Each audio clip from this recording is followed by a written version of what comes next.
In the last section, we put together a car object and we added one method to it. Let's extend this example a little bit more by adding an object that will inherit from car. So we can set up that kind of prototypal linking, and then we'll refactor it to use ES6 classes, and we're going to say, gee whiz, this is a lot more straightforward with ES6. So again, my goal here is to add a new object. So I want a new object. We're going to make a particular model of a car. So like, we'll say a Toyota. We'll make a Toyota, and I want it to inherit from this car object. So we'll create our constructor first, and we'll say that it will take some number of options as well. And we'll say that whenever we create a Toyota, it must be provided an option of the color of the car. So maybe we'll say this .color is coming from options.color. So now I'm gonna take out some of the code that we have down here. So I'm not gonna make a car anymore. Say instead we'll make a Toyota, and it'll be a new Toyota with a color of red, and I'll still give it a title, and we'll make this one a, I don't know, daily driver.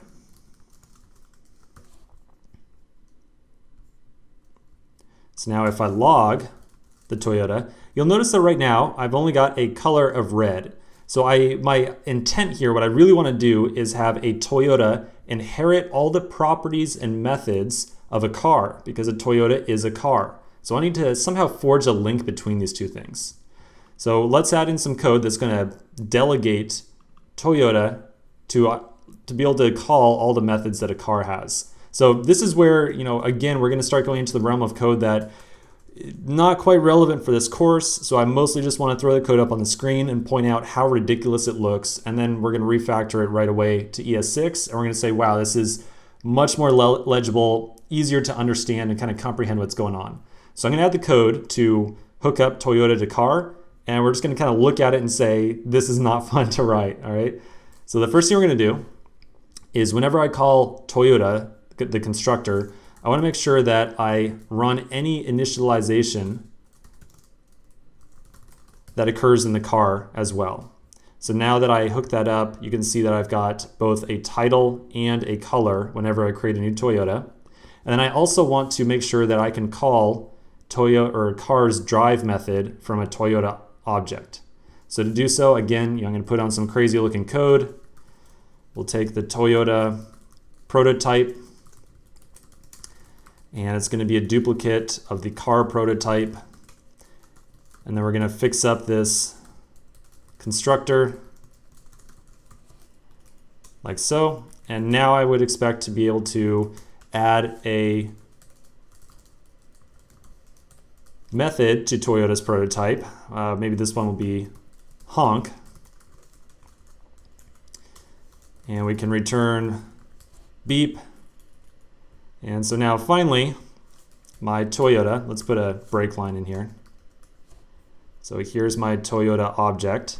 I should be able to call both Toyota.drive and Toyota.honk, like so. And so, yep, I got vroom and beep down here as well. So clearly, Toyota is inheriting some level of configuration or setup that is coming from car.